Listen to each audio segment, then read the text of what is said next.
नमस्कार मित्रांनो, मी तुकाराम सुरनर, सुरनर जी-आर आणि योजना या YouTube चॅनलमध्ये आपल्या सर्वांचं स्वागत आहे. आजच्या व्हिडिओमध्ये एक अत्यंत महत्त्वाची माहिती आपण पाहणार आहोत. पाहू शकताय की शासन निर्णय हे पाहत असताना तुम्ही पाहू शकताय की गडचिरोली जिल्ह्यामधील जे काही अतिदुर्गम भाग असणार आहेत, त्या भागामध्ये मिनी सेतू केंद्र म्हणजेच आपले सरकार सेवा केंद्र स्थापन करण्यासंदर्भातील हा जी-आर काढण्यात आलेला आहे.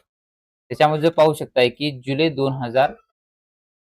16 जुलै 2026 चा हा जी-आर आहे. त्याच्यामध्ये आजचाच जी-आर आहे. बहुतांश त्याच्यामध्ये थोडक्यामध्ये पाहिलं झालं तर गडचिरोली जिल्ह्यामध्ये मोठ्या भागामध्ये बहुतांश गावं ही अत्यंत दुर्गम, डोंगराळ आणि जंगलव्याप्त भागामध्ये आहेत.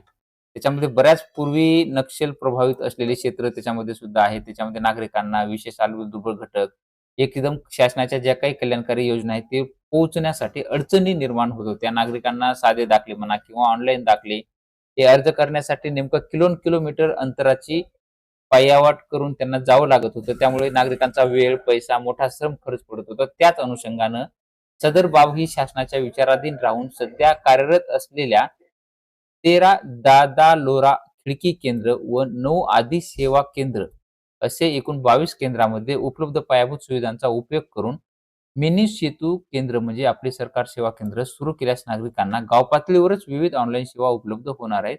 त्याच्यामुळे त्यांना कुठे दुर्गम भागात वगैरे फिरण्याची गरज पडणार नाही. वेळ त्यांचा वाया जाणार नाही. अशा संदर्भातील जी-आर काढण्यासंदर्भात इथे पाहू शकताय की शासन निर्णय आज काढलेला आहे. गडचिरोली जिल्ह्यातील अतिदुर्गम भागातील विद्यमान 13 जे काही दादा-लोरा खिडकी केंद्र आहेत.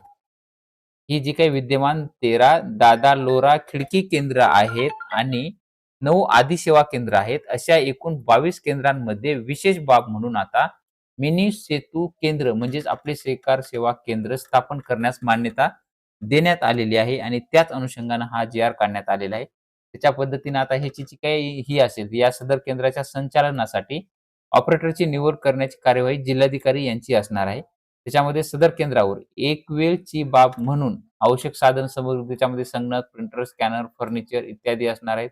त्याच्यानंतर मग जे काही निधी असेल तो राज्य सेतू सेवा टीम मार्फत जिल्हाधिकारी हे उपलब्ध करून देतील.